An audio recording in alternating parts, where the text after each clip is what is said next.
Welcome and welcome back to my channel. My name is Raquel, and today you are coming along with me to study. But before we study, I want to tell you a little bit about myself. So yes, my name is Raquel, and I am a mother of one daughter. She is now 18 years old. When I first started YouTube, I think she was like maybe 6. Yeah, she had to be 6 or 7 years old when I first started YouTube. So that's how long that you haven't seen her. So now she is in the business for herself. She does nails, and she will be starting school in August, college in August coming up. So today I am studying for my esthetician test. I was in esthetician school in 2022, and everybody was taking their test, but I was like, oh my God, I don't think I'm ready, so I didn't do it. But now I'm just pushing myself. It's 2025. I'm pushing myself to take this test, and it is tomorrow, y'all. So, I'm gonna take you guys along to see just how I study. Just doing a little bit, the last bit of studying before I have to go take the test in the morning time. Wish me luck. All right. So yeah, a lot has happened in my life since I started YouTube. I bought a house. I'm a teacher. So I've been a teacher ever since I've been on YouTube. When I first started, I think I was either a para or I was in aftercare. But yes, I am a teacher, and I teach kindergarten. Now I'm about to teach first grade. I was nominated for Teacher of the Year this year, so that's good, you know. I love teaching. I love the little kids, and I love teaching adults. I love teaching, period. Whatever skill, like I teach makeup and lashes, lash classes. I just love teaching. So, yeah, that's a little bit about me. So, are you ready to help me, watch me study, give me encouragement? You can see my process, and if you are studying for your esthetician test too, let's study together. All right, bye. Okay, we're about to start. The first thing I like to do is take a pre-test. The pre-test will allow me to see what I already know, and then I will take that and see what I know and start studying in the areas that I do not know. So the first thing we're going to do is take a pre-test. So this is the book that I use to take my pre-test. It is called an exam prep. All right, I got it while I was in esthetician school, and we are going to start on page 140, and we're going to focus today on chapter 6, skincare products, chemistry, ingredients, and selection. All right, I'm going to write down the numbers, and I'm just going to take the test, and then at the end I'm going to score it. All right.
This is how my card look. It's chapter 6, number from 1 through 80. All right, now I'm going to take the pre-test. So let's do it.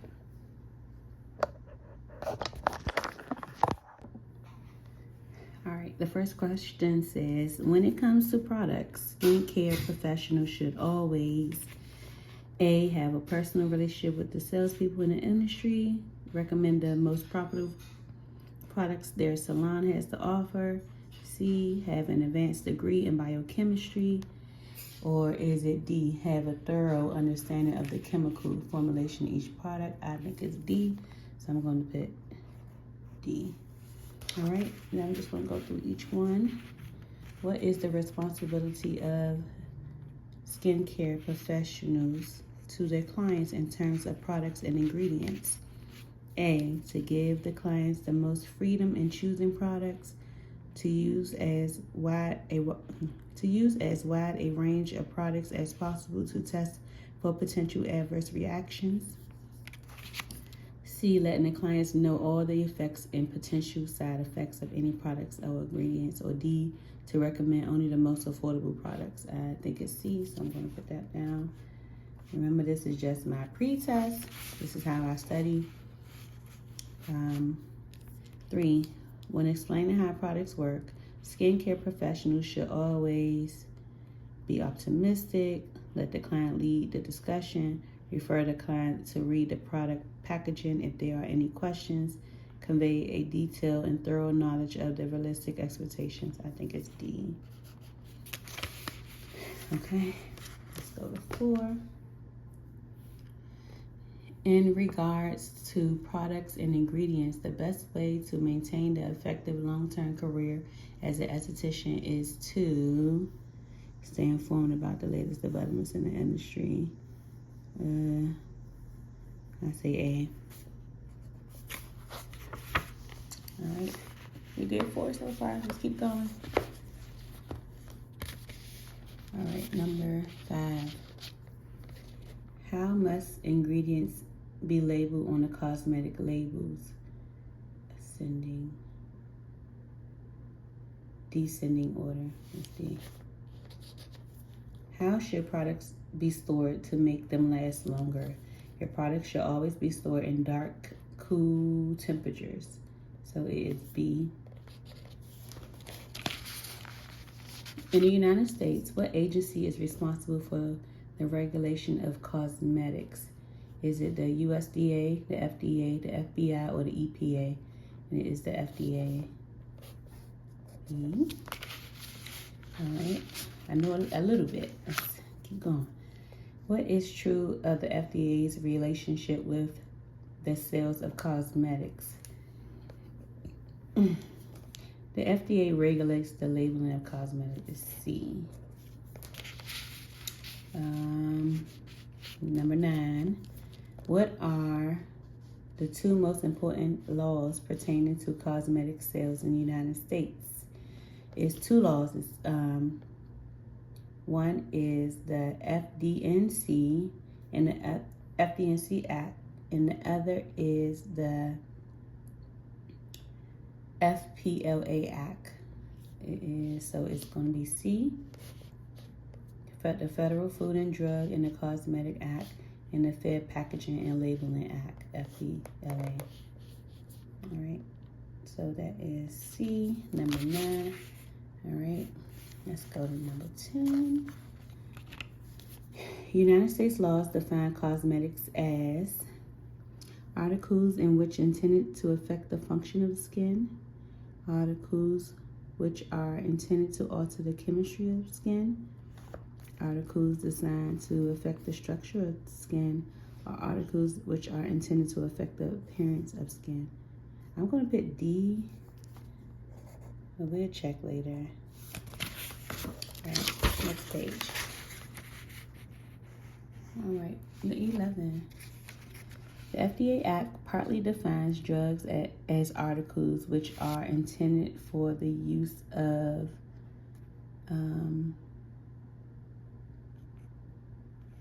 I would say D. I may get that wrong. 12. What is true of the regulation of both cosmetic and drugs? Products can be regulated as both drugs and cosmetics. A cosmetic may not also be regulated as a drug. It's going to be A, because sunscreen is regulated as a drug and a cosmetic. All right. The category of drug as defined by the FBA, cosmeceuticals are a category of drugs as defined by the FDA, products which were labeled by the skincare industry, not the FDA, is B. All right, 14. Federal law about labeling does not require cosmetics to B. They don't require cosmetics to list the ingredients of a fragrance. Okay, so that's B. 15. Regulations related to international nomenclature. Cosmetic ingredients are intended to, so this is all about labeling, making sure that your labels are the same no matter where you go internationally. So if it say water, if water is in a product somewhere else, it should say water as well. So allow the consumers to compare the names of the ingredients. D. INCI. International nomenclature, cosmetic ingredient. All right. What is generally true of the difference between irritant reactions and allergic reactions? So if you're irritated, that means you're, if you have an irritant reaction, you are burning. All right. If your client is allergic, having an allergic reaction, that means they are itching. All right, so irritants burn, allergens itch. That's B. 17. Show you. All right. Where should a patch test be applied? Do y'all know? Where should a patch test be applied? Any estheticians out there? All right, these are the options. Is it on the neck, on the inside of the arm, in any area covered by the clothing, or behind the knee? Put your answer in the comments. Is it on the neck? A, you either put the letter A on the neck, B on the inside of the arm, C in any area covered by clothing, or D behind the knee. All right, I'm not gonna show y'all my answer. Moving on. Which of the following is not required on labels for cosmetics? Okay, it is C. List of fragrance ingredients are not required. So that's 18, that's C. What is the best way to approach an allergic reaction during a facial? Is it A, hot towels or steam? B, call a physician immediately. C, cold water and cold compresses, or D, exfoliation? C. Always use cold water and cold compresses. All right. What is the true relationship between natural and synthetic product ingredients? The natural and synthetic ingredient are never in the same product. That's not true. Natural ingredients are better for the environment. That's not true. Natural ingredients are far more effective, and that's not true. Some of the most effective products are derived from natural sources. Are not. Okay, then that's the one. It's D. All right. A label which indicates all natural ingredients indicates the product which has not been developed with use of pesticides, indicates a product which does not contain chemicals, indicates a product with less toxic than one made of synthetic ingredients, is using the term of marketing, not federal regulation. I'm gonna pick D, even though I feel like it's A too. So I don't know. Let's see. We're on 22. Cosmetics which are labeled also have organic ingredients. I'm sorry. Cosmetics which are labeled as having organic ingredients must also be labeled as natural, are regulated by the USDA. I'm gonna pick this one. B. Alright, number 23. Cruelty-free cosmetics indicates the products are not tested on animals. Yep, they're not tested on animals. A. Alright, moving on. We are 24. Products that are labeled vegan should not, but may, contain A, animal products, B, ingredients tested on animals, C, non-organic ingredients, or D, synthetic ingredients is A. So if you have a product that's labeled vegan, it should not, but it may contain animal byproducts that they won't tell you. All right, gluten-free. Gluten-free cosmetics must also be labeled organic, are not regulated as such by the FDA, have less than 20 parts per million ppm of gluten. Is this one? Let's see. Which is not a term for a product, which indicates it should be less likely to cause allergic reactions. What is not a term for a product, which indicates it should be less likely to cause allergic reactions? Is this one? Non-comedogenic. A.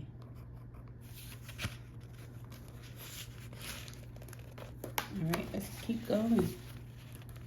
All right, blackheads will likely be formed by a product which is comedogenic. Comedogenic. That is B.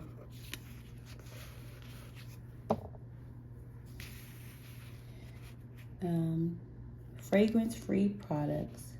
It may be lavender scented, may also be hypoallergenic, must also be non-comedogenic, are also known as unscented products.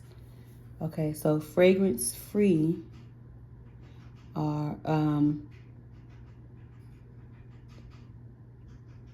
that means no scent was added into it.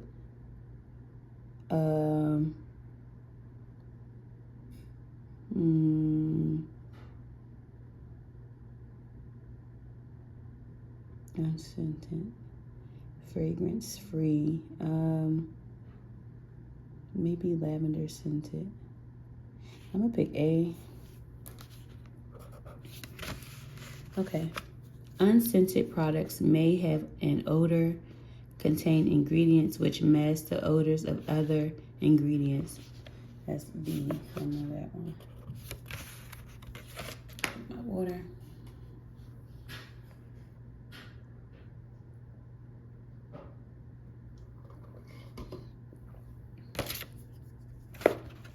Ooh. What term refers to closed lipids bilayer spheres that encapsulates ingredients and target their delivery to specific tissues?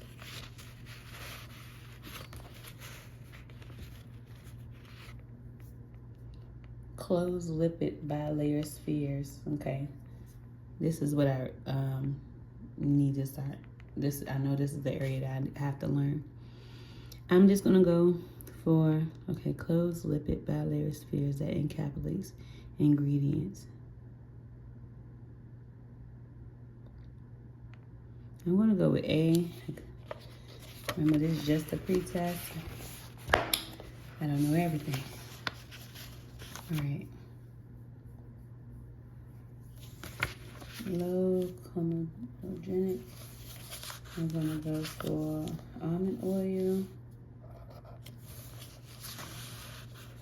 What is an example of a fairly high comedogenic? I'm going to say jojoba oil. Let's see. What is an ingredient used to thicken creams? Thicken creams. I don't know what this word is. I'm going to use this one. All right, emollients are made of mineral oils. I'm gonna pick mineral oils. D. Fatty acids are lubricant ingredients. I'm gonna pick C. Let's keep going. Which description best fits the definition of aromatherapy? I'm gonna pick C. All right, now we're on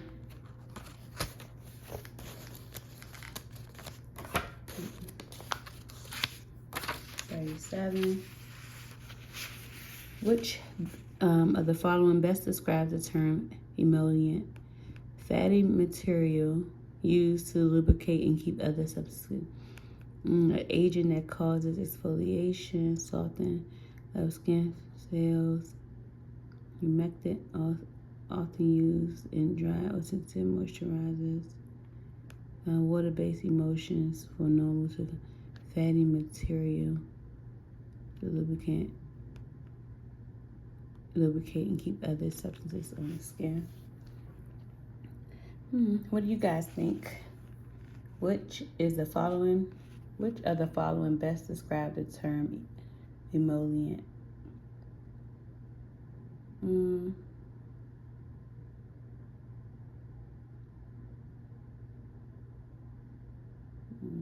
Dry sensitive agent that causes exfoliation. No, I'm gonna say A. Okay, functional ingredient. A chemical is chemically combined with silicone and oxygen to protect the skin. It causes actual changes in the appearance of the skin. Does not affect the appearance of skin, but is necessary for product formulation.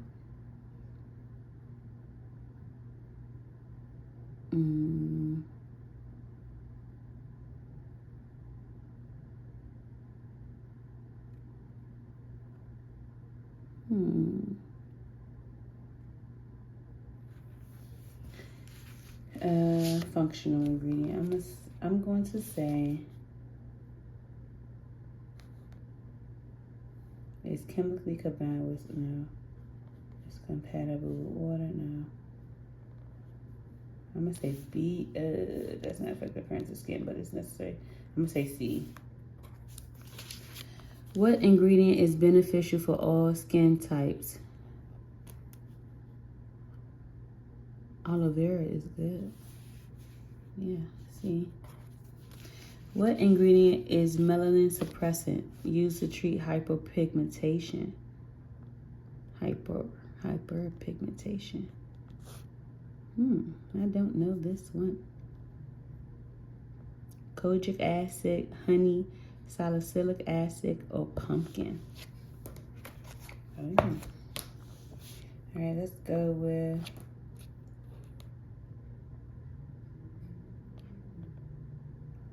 salicylic acid. I know that is for, I'm gonna go with A. Who knows? What ingredient is antioxidant, anti-inflammatory, and anti-aging? I'm gonna say green tea. Which ingredient is the safest for dry skin? Mineral oil. B. Someone who has sensitive skin will likely benefit from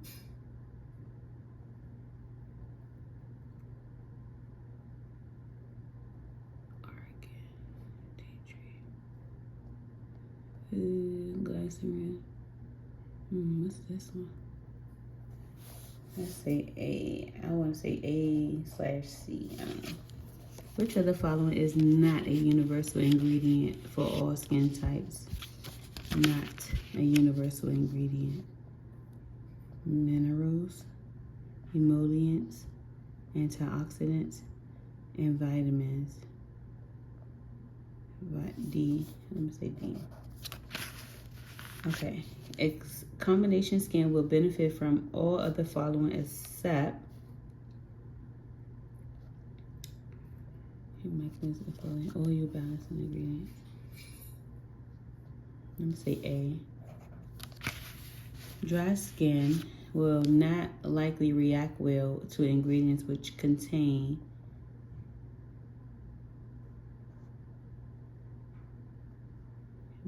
ceramides, hydroxy acids.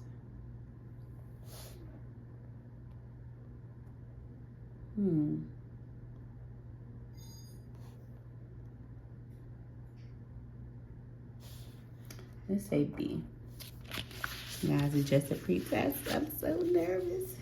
The goal of treatment of dehydrated skin is to D.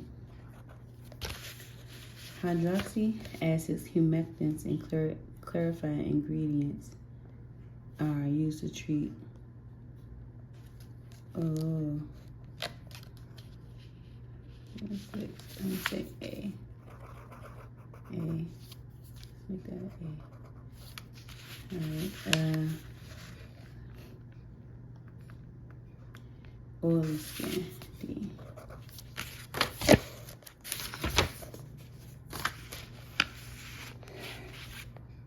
Alright guys, I'm just going to finish up this pre-test and I'll get back to you when I'm done.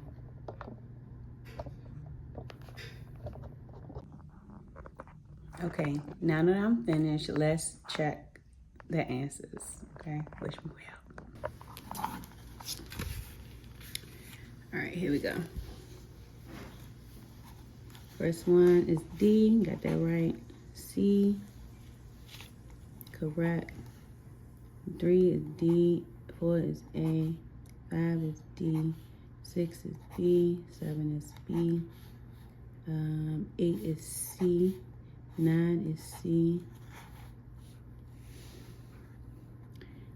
10 is D, 11 D, 12 A, 13 B, 14 B, 15 D, 16 B, 17, I didn't put it, but it is B. I was waiting to see what you guys thought. All right, 18 is C, 19 is C, 20 is D, 21 is D, 22 is D. I got that wrong. 23 is A, 24 is A, 25 is C, 26 is A, 27 is C, I got that wrong. 28 is A, that right. 30 is A, got that wrong. 31 is, I'm sorry, 30 is A, and I got that right. 29 is B, I got that right. Get my numbers right. 31 is D, 32 is B, I got C, so I got that wrong. 33 is A, got that wrong. 34 is B, I got that wrong. 35 is C, got that right. 36 C, 37 A, 38, got that right, C. 39 C, 40 is A, 41 is D, 42 is B, 43 is C, 44 is B, I put D, got that wrong. 45 is B, I put A, got that wrong. 46 is A, got that right. 47 is D, 48 D, 49 is A, got that wrong. 50 is C, got that wrong. 51 is B, got that right. 52 is A. Got that wrong. 53 is D. Got that wrong. 54 is C. Correct. All right, now right here. 55. 55 is C. I got that right. 56 is A. 57 is A. Got that right. 58 is A. Got that right. 59 is D. 60 is A. 61 is B. 62 is A. Got that wrong. 63 D. 64 B. 65 D. 65 D, yes. 66 is C. Got that wrong. 67 is C. 68 is A. 69 is D. 70 is C. 71 is C. 72 is C. 73 is D. Got that wrong. 74 is D. 75 is D. 76 is A. 77 is A. 78 is B. 79 is right, and 80 is wrong.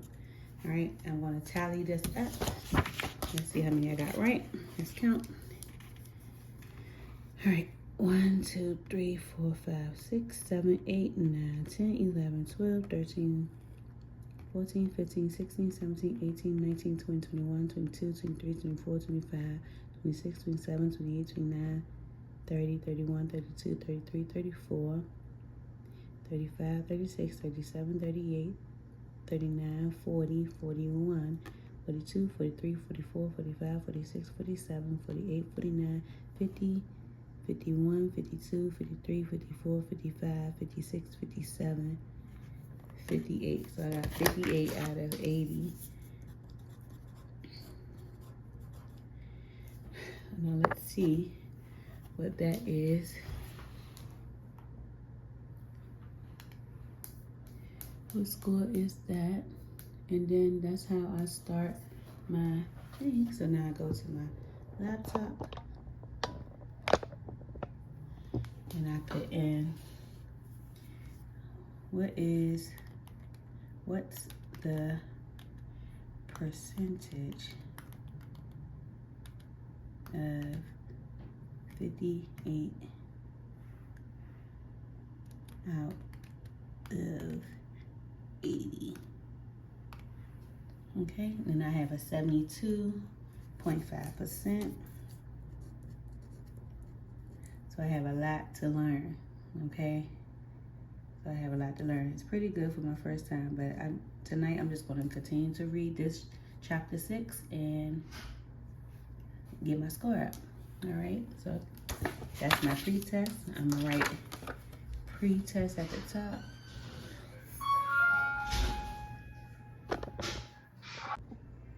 Okay, so the next thing I do, I get my book. All right, and I'm on chapter 6. But there's a girl on YouTube, a lady on YouTube that also does it. And I really like looking at her. Her name is Annie.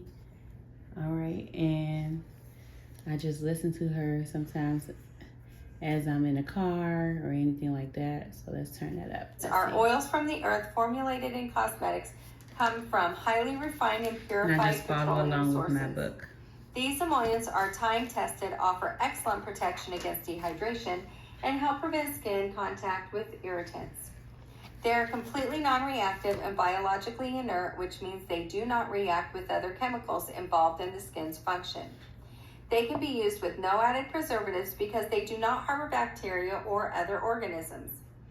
Examples: liquid paraffin is an emollient ingredient derived from petroleum sources. Mineral oil or petrolatum. I don't know why I can't say that. Next would be botanical oils.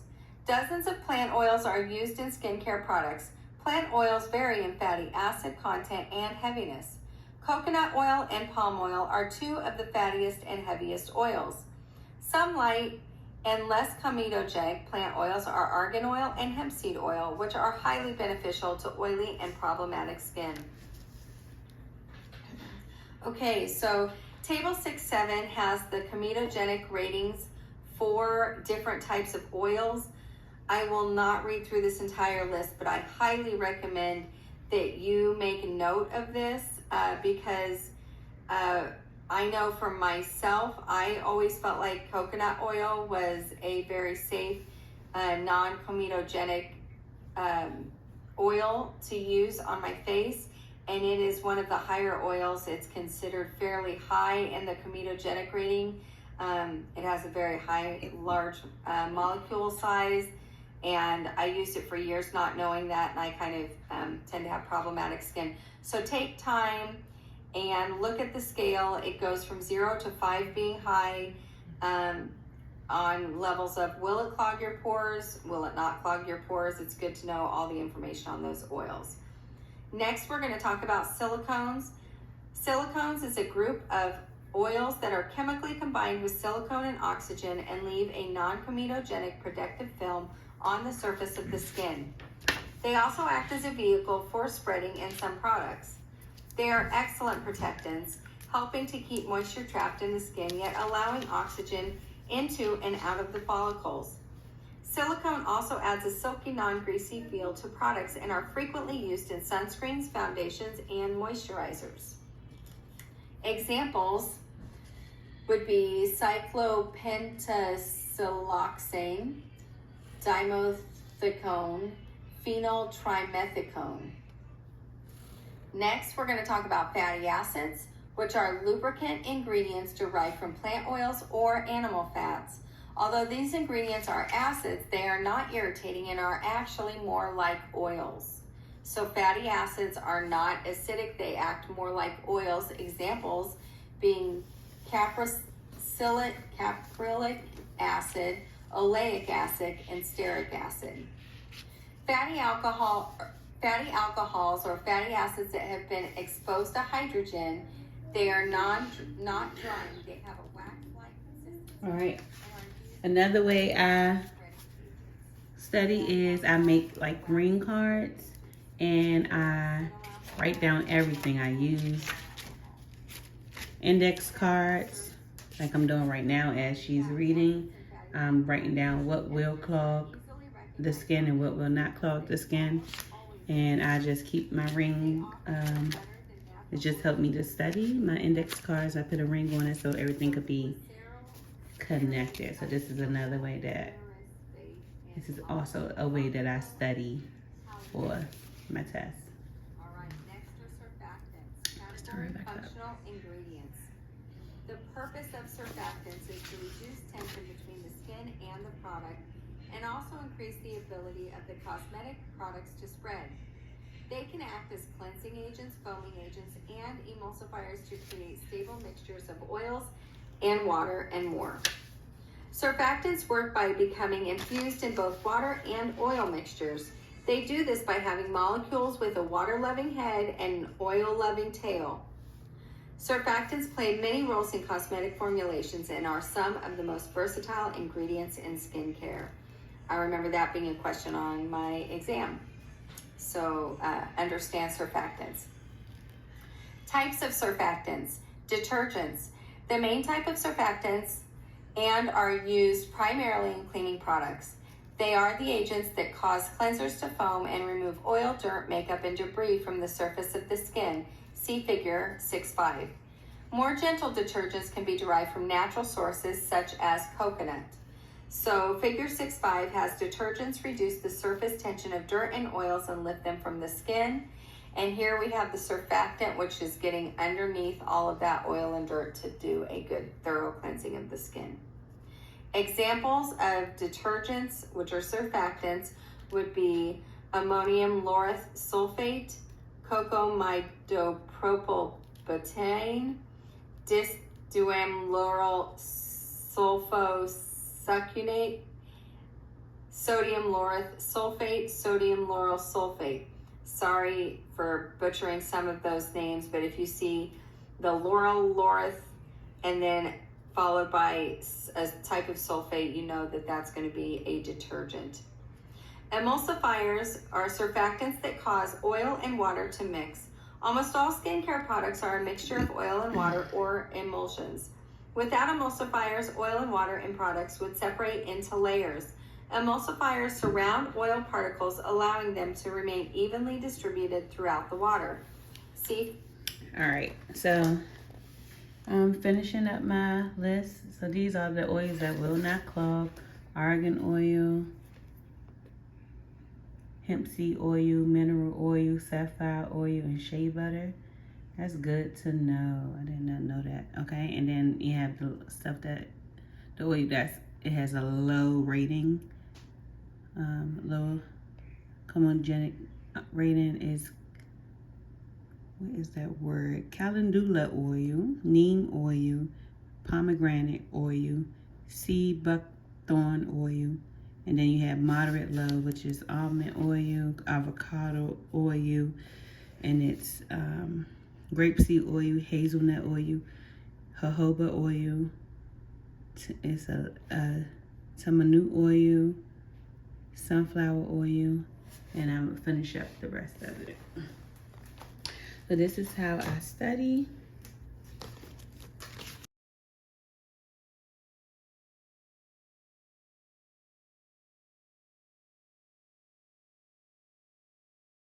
Okay, so that is how I study to take my test. Like I said, my test is tomorrow morning, and yes, wish me well. And to all of the estheticians or soon-to-be estheticians out there, study and good luck on your state boards as well. I pray we all get our license. So I see you in my next video. Bye.